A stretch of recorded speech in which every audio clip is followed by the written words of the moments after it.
Guitars, and today I'm going to be working on my great guitar build-off unofficial entry again. We're going to be losing some major parts of this guitar. We're going to be losing this lower horn here, as well as this part right here. And we're also going to be doing something a little bit more interesting with this headstock. So stay tuned.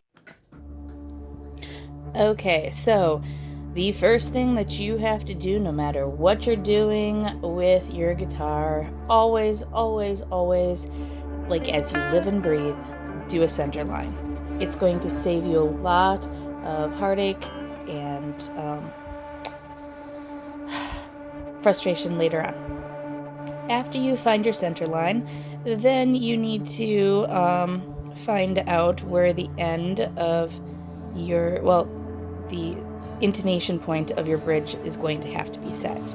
How you do that is you measure from the nut to the 12th fret, and then from the 12th fret to wherever the bridge high point is going to be. So that's what I'm doing right now. And then I am just breaking it down. Because it is fully adjustable, I am just putting the intonation point in the center of the bridge and then marking off where the bridge should sit. That way, when I do my carving, I know what I can't carve into.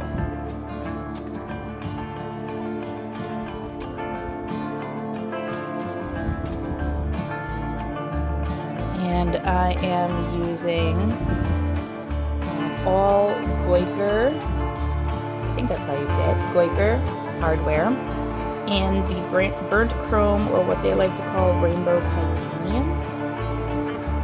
So I'm going to be using the bridge, I'm going to be using the tele control plate, the control knobs, and I'm also going to be utilizing a set of double humbuckers from Goiker, which should be sounding like vintage PAFs. So I'm really super excited. Now you see me using a clay pot. I don't have a lot of fancy dancy tools, so when it comes to round shapes, I just utilize what I can get my little hands on. So this terracotta pot you can see I'm using. Also you can see there's a cap from, like a plastic cap from a jar. I also use dinner plates sometimes. Right now I'm just figuring out my design of the dragon wing. And just roughly sketching things out to see what in my mind's eye is actually going to work with my actual guitar kit. And so, as you see, I've marked off a portion of the lower horn and then a portion where the arm would sit, and those are going to get cut out. And then I am just now working on, I guess you could call them the phalanges of the dragon wing, the little bony parts that hold the wing webbing together and give the wing structural ability to fly, I guess, if dragons were a real creature. I'm not really liking the way that my initial sketch is coming, so I'm actually wanting to put a little bit more bend into that. Once again, you can see me using the terracotta pot for that.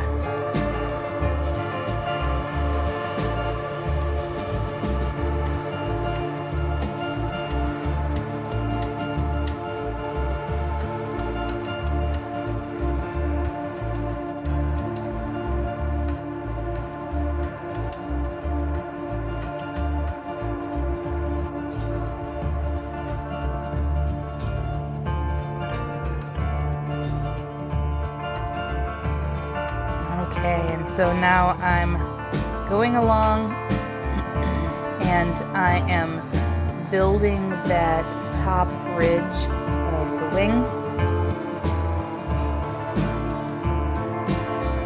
And just eventually getting it wider and wider. Once again, these are just guidelines for me when I'm going to be carving, but I do want it to look a little bit like it would be anatomically correct. So I'm just increasing by about 1 millimeter every 3/4 of an inch or so.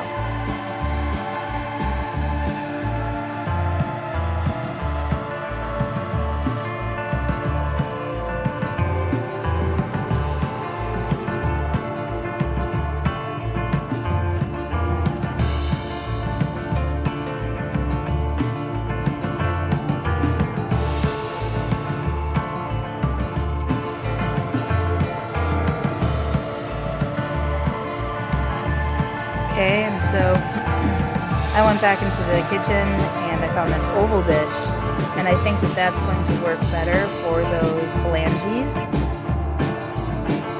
and be able to get that where I need it to be.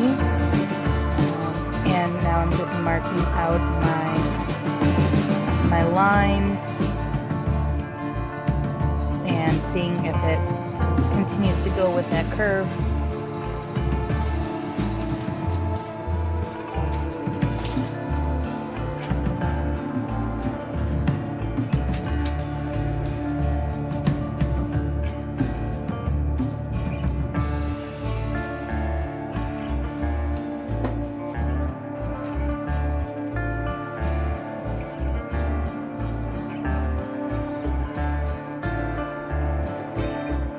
You see me working and using several different round edges and get things together.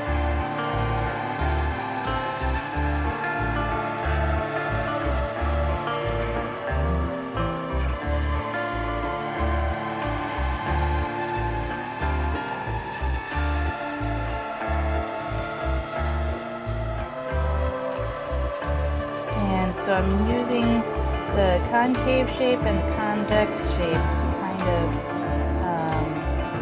create a bit of an S pattern that will mimic the top line. And I think that makes it a really kind of natural looking, organic looking shape. And it gives the eye a nice way to travel.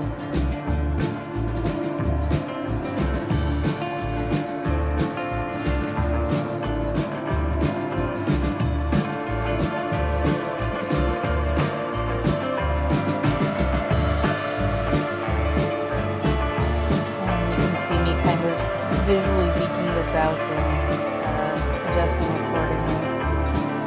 I believe that sketching things out is the most important thing, and you should never rush this phase in this portion of the guitar build, because being sure of your shape to begin with is going to keep you from having a lot of heartache later on down the line when you can't really hit the rewind switch. It's a lot easier to use the eraser right now than to put wood back on after I've carved it out.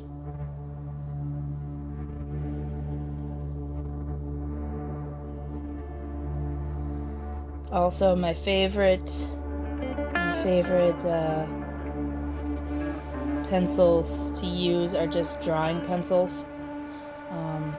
I typically use a pretty hard pencil, so it doesn't give a very, very dark line. It makes it easy to erase even on the lightest of woods. And it comes up easily when you need to edit your line. And then also, just because, I want to idiot-proof this, I'm not because I'm an idiot, but just because I want to make sure that visually when I'm looking at it before it's gone, I want to be able to not see those portions that will be cut off. So for me to be able to visualize that negative space, I'm just putting some hash lines in there and really emphasizing that line. Okay, and then I'm going to just go in and make a decreasing conical line ending in a point, but also then skipping through where the bridge would be.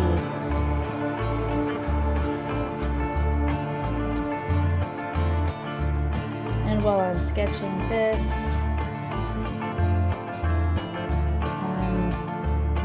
just wanting to make sure that things aren't too thin, things aren't too thick. I want it to look organic, so I don't want it to look perfect, but I do want it to look natural.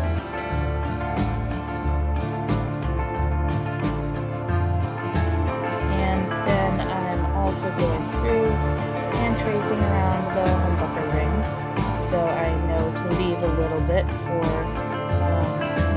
placement of the screws.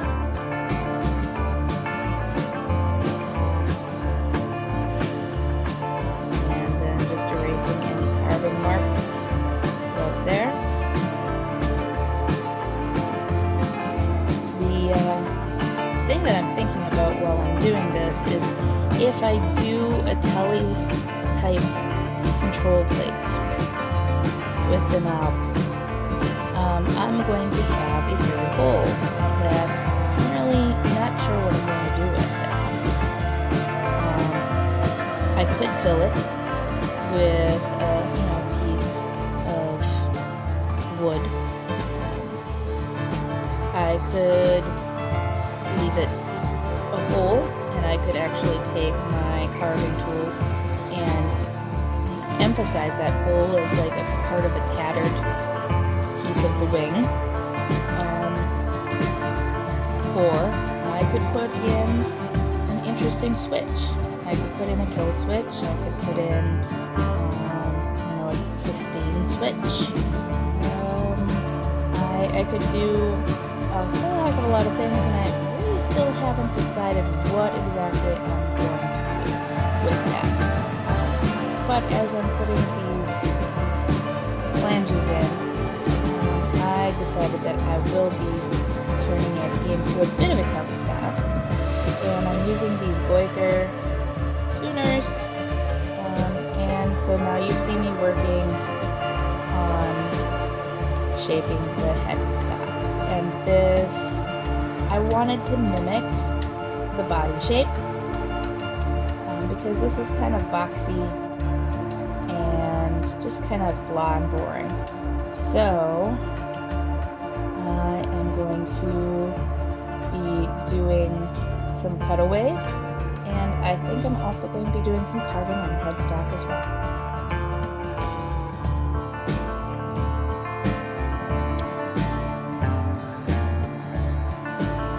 And I'm just kind of at the moment, once again, using anything around or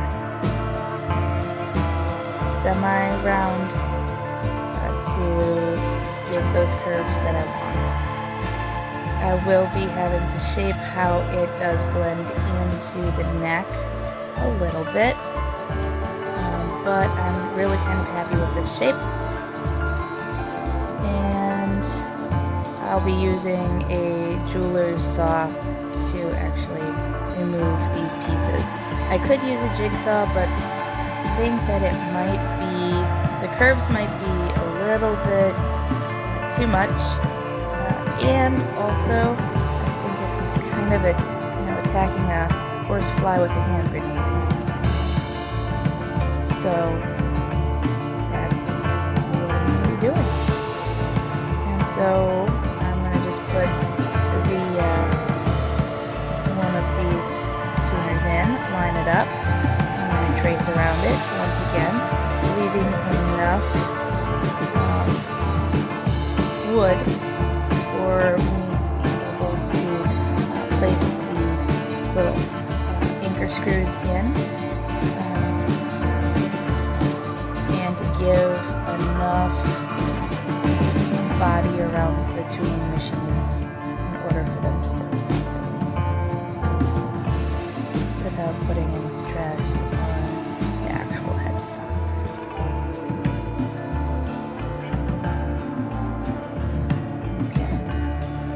I'm just cleaning things up. I also have the pilot holes marked so that way when I do go in and drill, I can drill those easily and get those taken care of and handled, because those always can be a bit of a sticky wicket.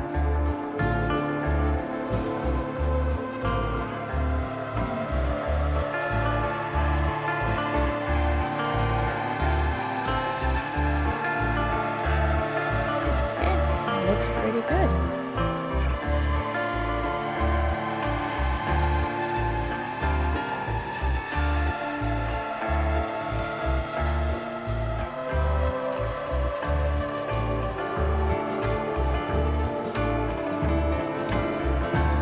And I'm also utilizing that same S-curve on the phalanges, mimicking that.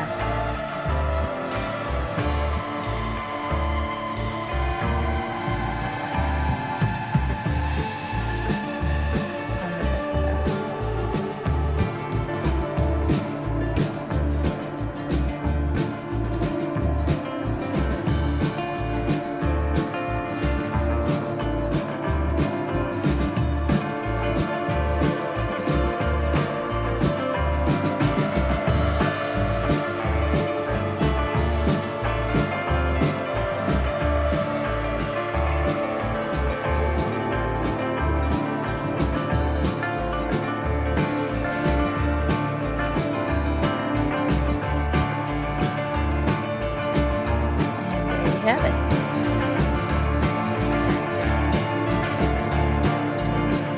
And here's just a close-up of my work.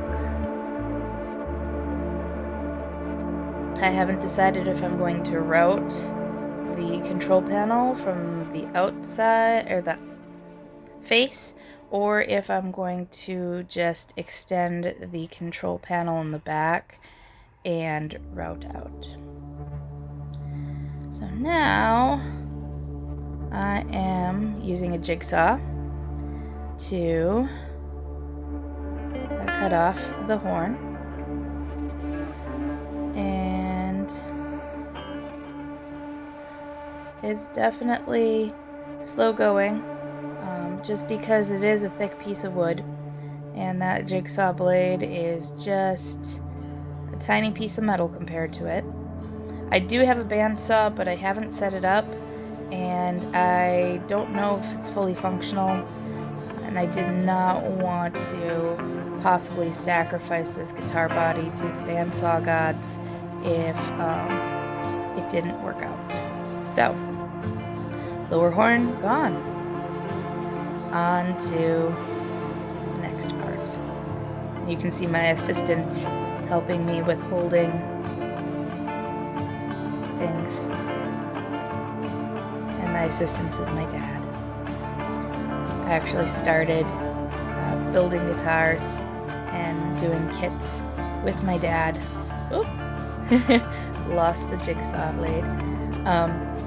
I started doing it as a way of spending more quality time with my dad after my mom had brain surgery. It was a way for us both to distress and really kind of have something to look forward to besides Mom's recovery. And it's always good when you're going through something really, really super serious to have something that's going to, give you a bright spot in your day. So, there we go. There's that body. And there you can see the wing. So now I'm just going to be using the jeweler saw with a 10 blade. Flipping it down to the table so it makes it easier to cut. And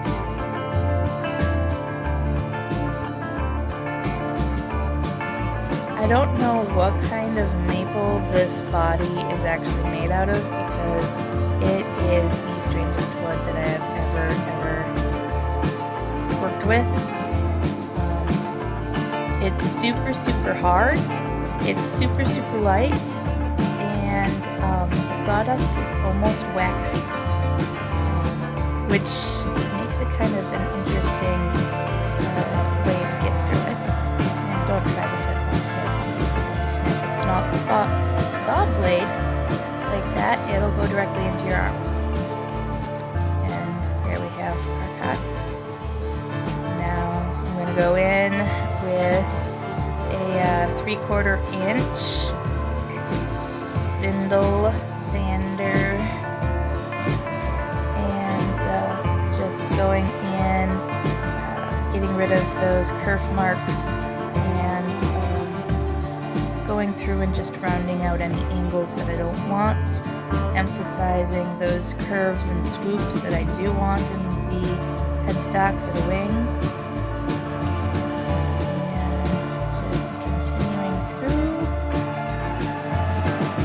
Tried to fast forward through a lot of the sanding because nobody really wants to watch me sand forever.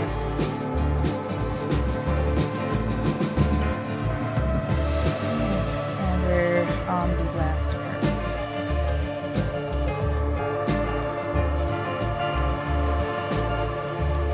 And I think that that's pretty darn perfect.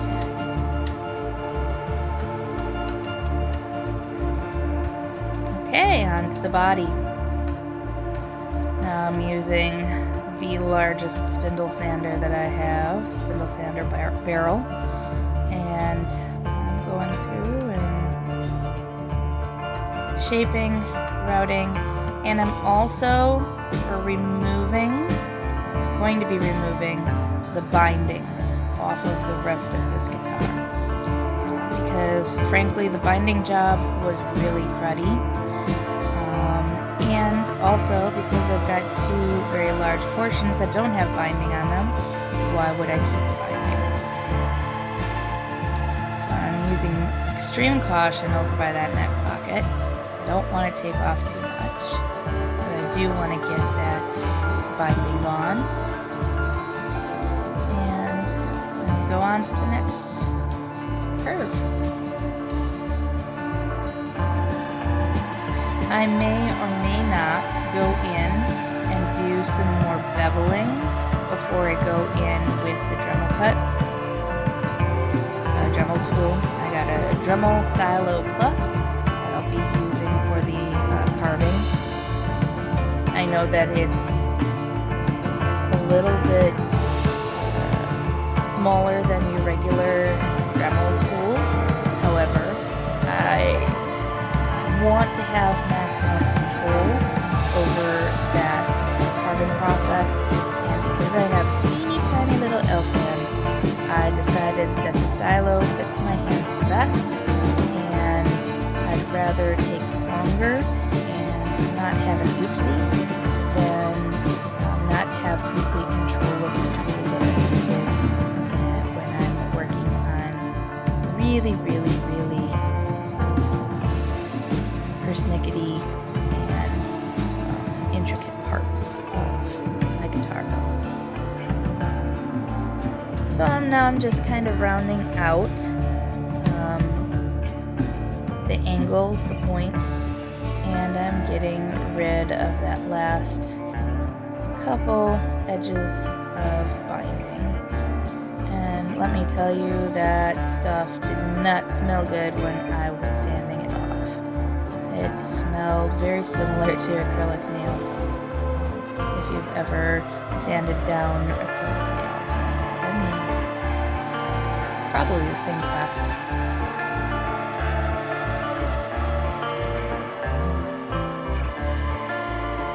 And I'm also taking that top horn and I'm giving it a little bit more of a point. I think that it makes it look a little bit more, I don't know, more heavy metal.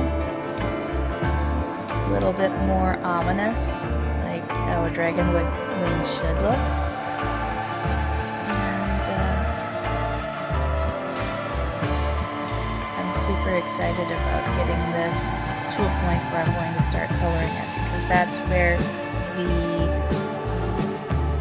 unconventional is going to come into this build.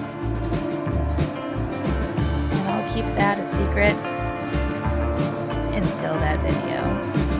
But you guys are going to be like really impressed. And we're done.